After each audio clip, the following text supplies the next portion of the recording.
martabak menjadi ahlinya dalam martabak. Dia misalkan sepak bola, ahlinya dalam sepak bola, atau melatih sepak bola. Sebenarnya cukup. Cuman karena kita kutu loncat, akhirnya nggak dapat itu semua. Ini skillnya biasa-biasa aja, tidak di atas rata-rata. Ini biasa-biasa aja, nggak ada rata-rata. Ini biasa-biasa aja. Akhirnya nggak ada keberhasilan yang didapat. Meskipun sekali lagi teman-teman yang dirahmati Allah, kalaulah kita mau sadar bahwa hidup ini sebentar, harus buat kita menyadari ada bekal besar yang harus dibawa pulang. Di antaranya bekal besar menuju pangkuan Allah Subhanahu wa taala dengan hal terbaik yang bisa kita miliki, dengan skill terbaik yang bisa kita miliki. Orang beriman tuh memang kalau bisa Allah lebihkan. Kalau memang orang beriman bisa berjuang lebih keras sehingga mendapatkan rezeki lebih banyak, silahkan. Tapi kan kita masing-masing tahu bahwa keberhasilan orang beriman itu nggak ditakar dengan rezeki semata. Karena kalau keberhasilan orang beriman itu atas imannya ditakar dengan rezeki, maka hanya Sayyidina Utsman, Abu Bakar, Ali, Umar, Abdurrahman bin Auf, Zubair bin Awam yang berhasil. Karena mereka adalah orang-orang yang kaya raya. Tapi ternyata keberhasilan Islam itu nggak ditakar dengan harta semata. Keberhasilan dalam agama Islam ini ditakar dengan kuatnya iman, lalu fokusnya dia dalam satu bidang. Abdurrahman bin Auf kaya raya, oke, kita nggak bilang beliau. Sekarang coba lihat Sayyidina Bilal. Mungkin secara kedudukan dunia harta Bilal tidaklah banyak, bahkan Bilal cenderung miskin. Tapi ingat, siapa manusia yang paling dicintai di sisi Rasulullah? Siapa muazin andalan Rasulullah? Siapa orang yang selalu dipintai tolong lalu dia mengiyakan apa yang Rasul pinta? Sayyidina Bilal. Abu Hurairah itu nggak lebih kaya daripada Utsman bin Affan, nggak lebih kaya daripada Abdurrahman bin Auf. Tapi top ranking nomor 1 Sayyidina Abu Hurairah. Pernah bahkan Sayyidina Abu Hurairah tuh kelaparan luar biasa. Karena dia nggak punya perbekalan. Beliau nggak punya kerjaan lain kecuali ngabdi sama Rasulullah, mencatat hadis-hadis Rasulullah. Ada Rasul bersabda dicatat, Rasul bersabda begini dicatat. Itu Sayyidina Abu Hurairah radhiyallahu anhu atau Abdurrahman bin Sakhar. Ternyata dengan fokusnya itu malah membuat ia memiliki kedudukan bukan di bidang hartanya, tapi kedudukan di bidang ilmunya dengan hadis-hadis yang beliau sampaikan. Ini loh yang dimaksud teman-teman. Orang beriman tidak selalu tentang kekayaan, tapi ketika dia beriman, apapun bidangnya dia gunakan untuk mencari ridhonya Allah. Makanya nomor 4, kembali dalam bahasan, la yalijun nar, neraka tidak akan pernah menyentuh. Kepada siapa? Kepada orang-orang yang melaksanakan sholat subuh. Nyentuh aja enggak. Man shalla qabla tulu'i syams, yang melaksanakan sholat sebelum matahari itu terbit, wajibnya didahulukan daripada sunnahnya. Adapun sunnah kalau mau dilaksanakan bagus, tahajud, sholat sunnah 2 rakaat sebelum sholat subuh yang pahalanya lebih baik daripada dunia dan seisinya. Sholat sunnah taubat, sholat sunnah hajat, atau sholat apapun di sepertiga malam sebelum azan subuh berkumandang, selama kepala takbir yang masih masuk sebelum azan subuh, meskipun di pertengahan sudah kumandang azan subuh, sah sholat sunnahnya. Karena Nabi pernah bersabda, sesiapa yang inna awwalu ma yuhasabu bihil abdu yawmal qiyamah min amalihi salatuh, sesiapa yang nanti dia wafat, yang pertama kali Allah hisab adalah tentang sholat. Dilihat sholat wajibnya, gimana sholat wajibnya. Kalau sempurna, bagus, lanjut. Tapi kalau sholat wajibnya bolong-bolong, dilihat sholat sunnahnya ada atau enggak. Sholat tahajud itu sholat yang kerennya luar biasa. Sholat hajat juga, istikharah juga, sholat taubat silahkan, sholat sunnah apalagi syukril wudu, sholat sunnah tasbih, sholat duha, semua sholat sunnah kalau kita masih bisa menghidupkannya, hidupkan semampu kita. Kembali dalam bahasan, poin yang keempat, keutamaan sholat subuh. Yang pertama, diulangi dulu, apa tadi yang pertama? Disaksikan oleh para malaikat. Yang kedua, apa? Subuh tanda iman, karena sesiapa yang tidak sholat subuh, Nabi katakan itu adalah ciri-ciri munafik. Karena Nabi bersabda, asqalus shalah 'alal munafiqina sholatul fajr wal isya. Salat yang berat orang munafik itu ada 2 sholat, diantaranya sholat subuh dan sholat isya. Walaupun bukan cuma berarti kita jaga subuh sama isya doang, enggak, tapi 5 waktu sholat semuanya. Yang ketiga, sesiapa yang sholat subuh dijamin masuk syurga. Yang keempat, siapa yang sholat subuh dijauhkan dari api neraka. Bahkan layali junar itu arti maknanya menurut para ulama muhaddisin, gak akan pernah neraka itu nyentuh aja enggak. Apalagi sampai yang sholat subuh itu masuk ke dalam api neraka tuh enggak bakalan. Ini istimewanya sholat subuh. Yang kelima, di antara keutamaan sholat subuh yang kelima, Allah Subhanahu wa ta'ala menjadikan sholat subuh itu disaksikan malaikat udah. Nah, Nabi bersabda sallallahu alaihi wasallam, tapi ini rangkaian hadirin. Sekali lagi rangkaian. Jadi keutamaan sholat subuh yang kelima seperti sholat semalam suntuk. Tapi ada syarat, ketentuan berlaku. Apa syarat ketentuan berlakunya? Barang siapa yang sholat isya secara berjamaah, lalu kemudian dia sholat subuh, maka sesungguhnya dia seperti telah sholat semalam suntuk. Atau dalam bahasa yang lain, seperti dia sholat di sepanjang malam sampai kumandang azan subuh. Syaratnya isyanya berjamaah ditambah subuhnya berjamaah. Kalau isya doang, subuhnya terus kemudian tertinggal atau kesiangan, sabda Nabi SAW, siapa yang sholat isya berjamaah maka dia dihitung seperti sholat setengah malam. Jadi istimewanya isya ditambah subuh digabung maka seperti sholat semalam suntuk. Bayangin hadirin, Anda, kita sholat isya semalam, subuh ini kita berjamaah lagi. Itu seperti kita sholat dari ba'da isya sampai subuh. Kebayang gak pahalanya kayak gimana itu gedenya? Jadi Anda tidur pun Anda terdapat pahala. Anda tidak tahajud misalkan, karena Anda langsung bangun-bangun kok udah azan subuh, Anda terdapat pahala karena Anda sholat isyanya berjamaah, nanti subuhnya berjamaah. Siapa yang isya jamaah, subuh jamaah, sabda Nabi, ditulis untuknya seperti sholat semalam suntuk. Pahala yang besar dia dapat. Makanya kalau ada orang mengatakan, sholat subuh enggak mas? Enggak. Lah kan saya udah sholat sunnah qobliyah subuhnya. Lah sholat sunnah qobliyah subuh aja lebih baik daripada dunia dan seisinya. Ya benar. Nabi bersabda, raka'atul fajri khairum minad dunya wa ma fiha. 2 rakaat sholat sunnah sebelum sholat subuh itu lebih baik daripada dunia dan seisinya. Tapi tahukah kita, kalau saja sholat sunnahnya lebih baik daripada dunia dan seisinya, apalagi sholat wajibnya. Sunnahnya aja dapat sebesar itu pahalanya, apalagi sholat wajibnya, sholat subuh yang 2 rakaatnya.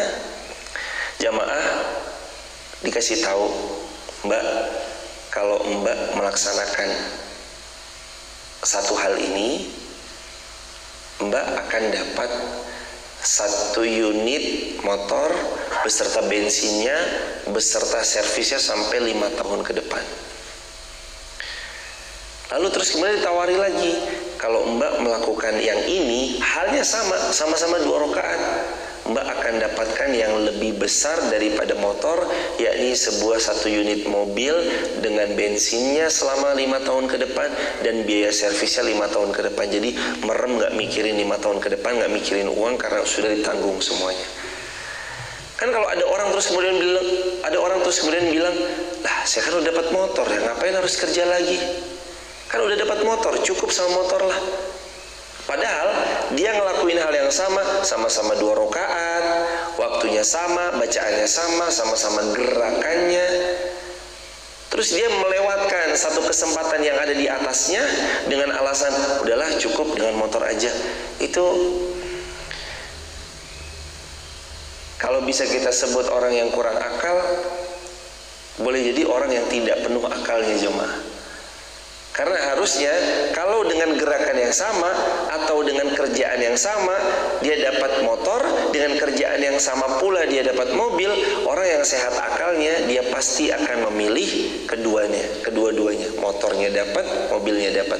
Atau kalau suruh milih salah satu, pilih motornya atau pilih mobilnya? Mobilnya jelas.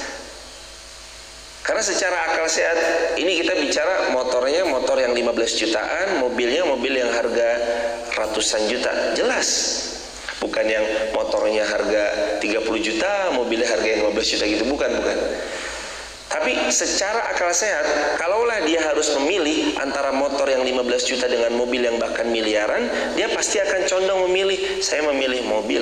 Karena dia tahu mana yang paling berharga sesungguhnya. Sama case sholat subuh itu kalau ditarik kepada analogi, itu kalau kita sholat sunnahnya doang, sholat subuhnya enggak, itu kayak kita cuma milih motor padahal di sini ada mobilnya.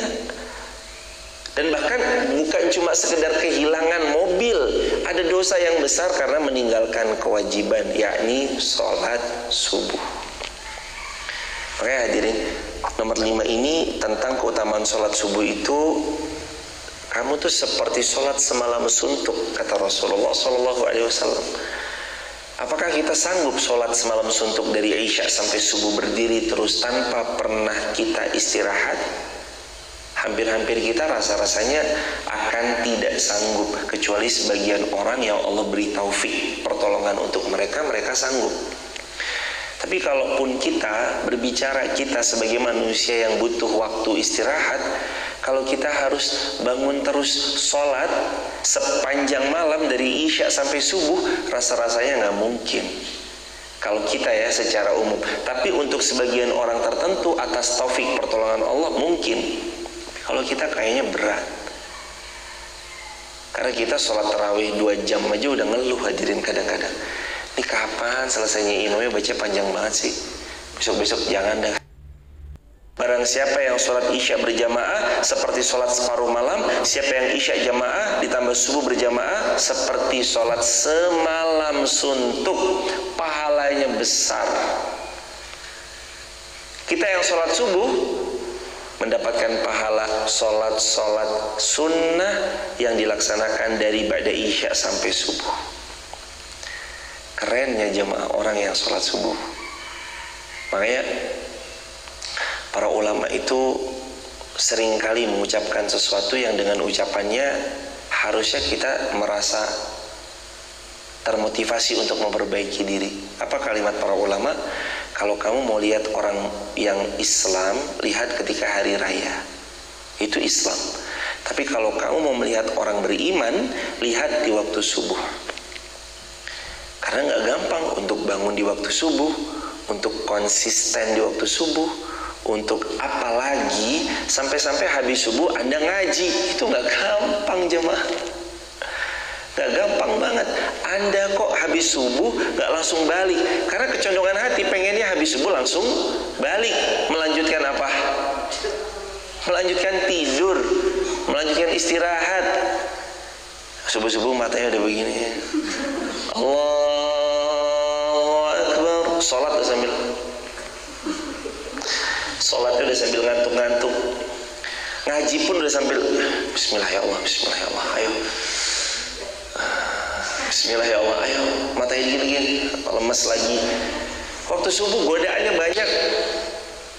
Makanya Nabi katakan subuh tanda iman, karena sabda Nabi asqalus shalah alal munafiqin salatul fajr. Munafik tuh nggak ada di waktu subuh tuh, munafik nggak ada. Yang ada di waktu subuh tuh cuma mereka yang dipenuhi selaksa iman dalam relung jiwa mereka. Jadi orang-orang munafik nggak bangun. Makanya kenapa kok subuh tuh udaranya segar, udaranya itu nikmat. Beda sama udara-udara di waktu zuhur, asar, maghrib. Kenapa? Karena udara di waktu subuh masih segar, fresh. Itu sebab karena udara di waktu subuh belum terkontaminasi dan belum tercampur oleh hirupan udara mereka yang munafik. Karena yang munafik masih tidur. Sabda Nabi kan tadi, Asqalus shalah 'alal munafiqina. Ini salat yang paling berat, munafik tuh nggak bakal ada di salat ini. Salatul fajr, salat subuh. Sabda Nabi SAW. Dan Rasul kita nggak mungkin bohong. Rasulullah nggak pernah berbohong dan Rasul tidak mungkin bohong. Maka poin yang kelima, salat subuh itu salat seperti semalam suntuk. Kita dapat pahala tahajudnya, kita dapat pahala sholat-sholat sunnah lainnya, disebabkan karena sholat subuh berjamaah. Namun kalau bisa sholat sunnah tahajudnya tetap ditunaikan lebih baik. Kalau bisa bangun lalu kemudian sholat sunnah hajat lebih baik, bangun sholat sunnah tobat lebih baik. Jadi konsepnya, tulis di kolom komentar teman-teman TikTok, YouTube, Instagram, tulis di kolom komentar ya.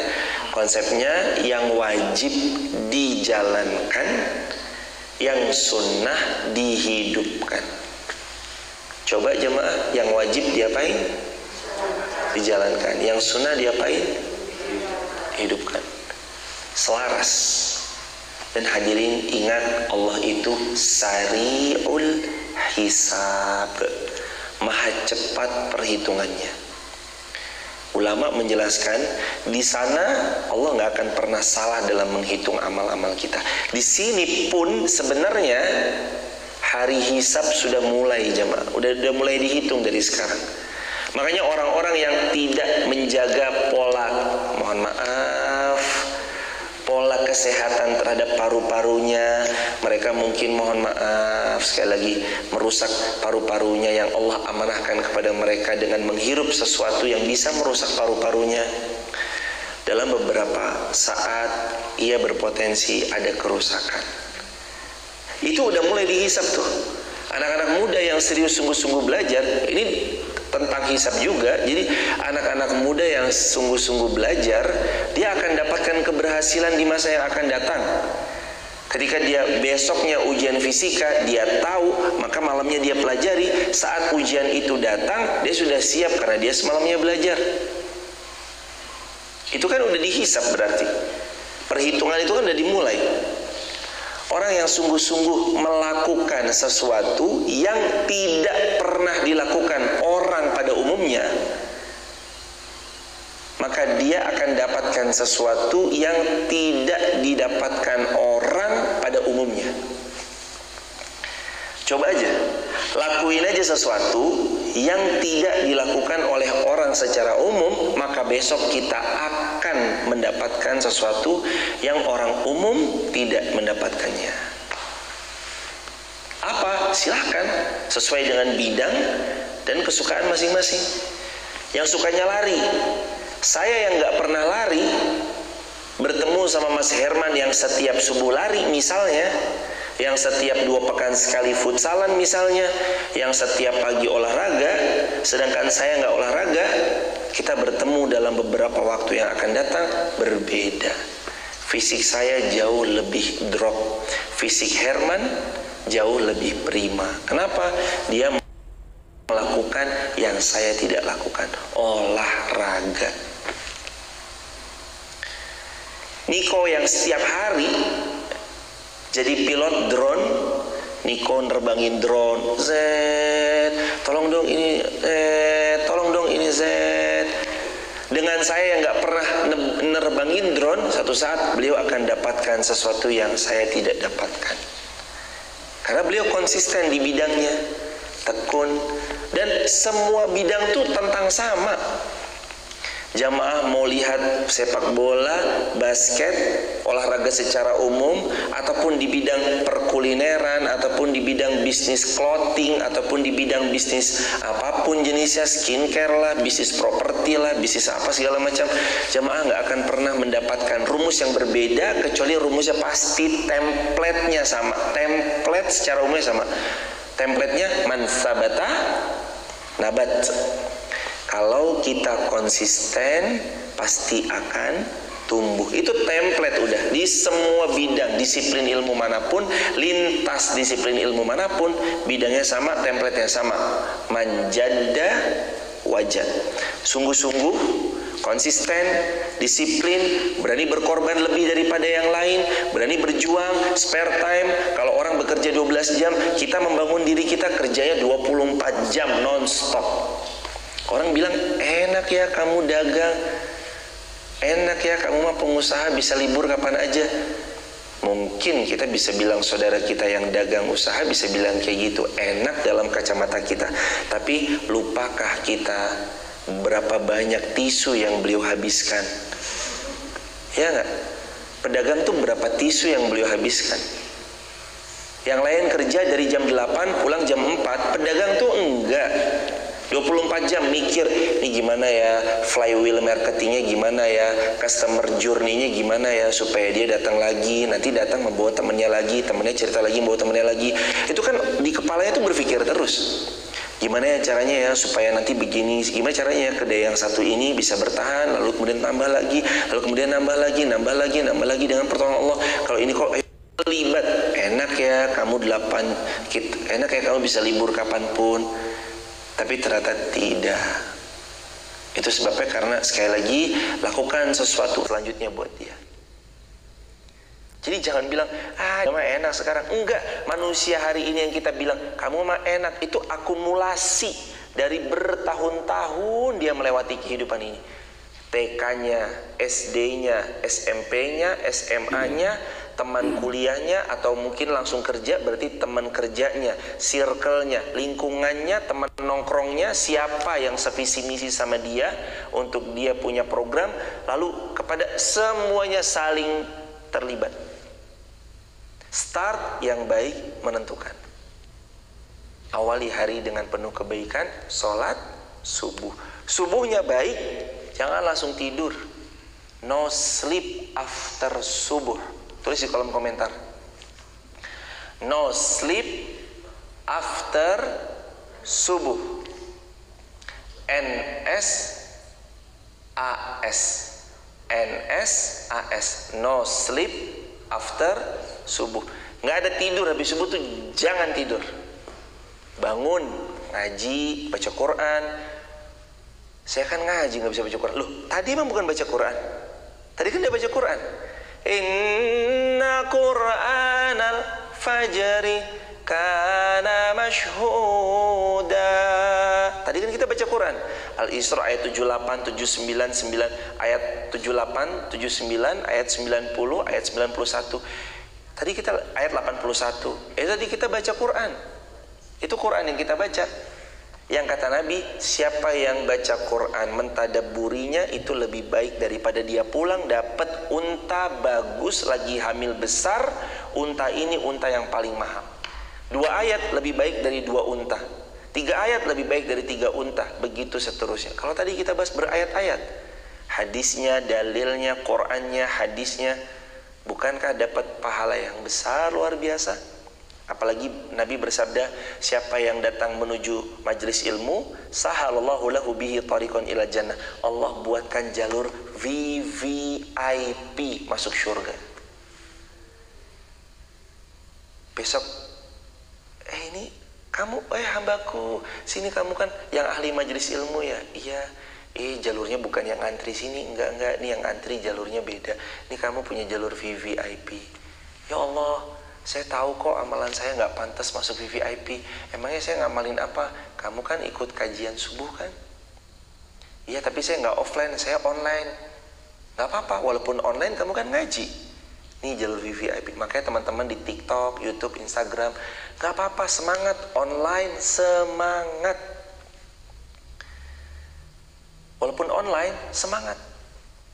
Tetap dibukakan sama Allah jalur VVIP masuk surganya Allah. Makanya kalau teman-teman subuh bisa nggak tidur, sangat saya sarankan subuh tuh jangan tidur. Kelak pasti kita dapatkan sesuatu yang tidak orang dapatkan karena bangun subuh. Yang keenam, man shalla subhi huwa fi dhimmatillah. Hadis Muslim nomor hadis 163. Sesiapa yang sholat subuh, maka Allah langsung yang akan menjaga orang yang sholat subuh. Allah, jamaah dijaga Allah. Kira-kira butuh penjagaan siapa lagi? Jamaah dekengannya sudah Allah, terus jamaah butuh backupan siapa lagi? Jamaah udah ditolong Allah, terus jamaah emang mau minta tolong sama siapa lagi? Nabi bersabda, sesiapa yang sholat subuh, maka Allah akan menjamin hidup hambanya yang sholat subuh. Orang sholat subuh jamaah, hidupnya terjamin. Coba hadirin, coba jamaah, Anda cerna pelan-pelan. Kalau Allah menjamin hidup kita, masa iya kita ditelantarkan? Masa iya kita dibuat gak nyaman? Pasti kan Allah yang menjamin hidupnya, pasti diizinkan sama Allah. Dia lewati dengan penuh ketenangan hati. Walaupun ada air mata yang tertumpah, tapi karena dia tahu Allahnya Ar-Rahman Ar-Rahim, Maha Pengasih Maha Penyayang, maka dia akan punya baik sangka kepada Allah yang tidak ada habisnya. Itu keutamaan yang keenam. Sholat subuh ada dalam jaminan Allah. Nah, yang terakhir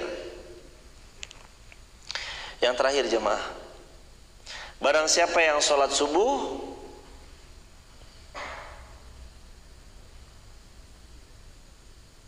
maka Allah akan menjaminnya. Lalu ini yang keberapa? Yang keenam. Yang ketujuh, yang ini meninggalkan ya hadirin. Tadi kan keutamaan, berarti ini lawan keutamaannya. Sesiapa yang tidak melaksanakan sholat subuh, maka Allah akan menemukannya, Allah akan menelungkupkannya, dan Allah akan membuat wajahnya menghadap, bahkan dilempar ke dalam neraka jahanam. Hadis Sahih Muslim nomor hadis 163. Kalau sholat subuh jaminannya banyak, yang ninggalin sholat subuh,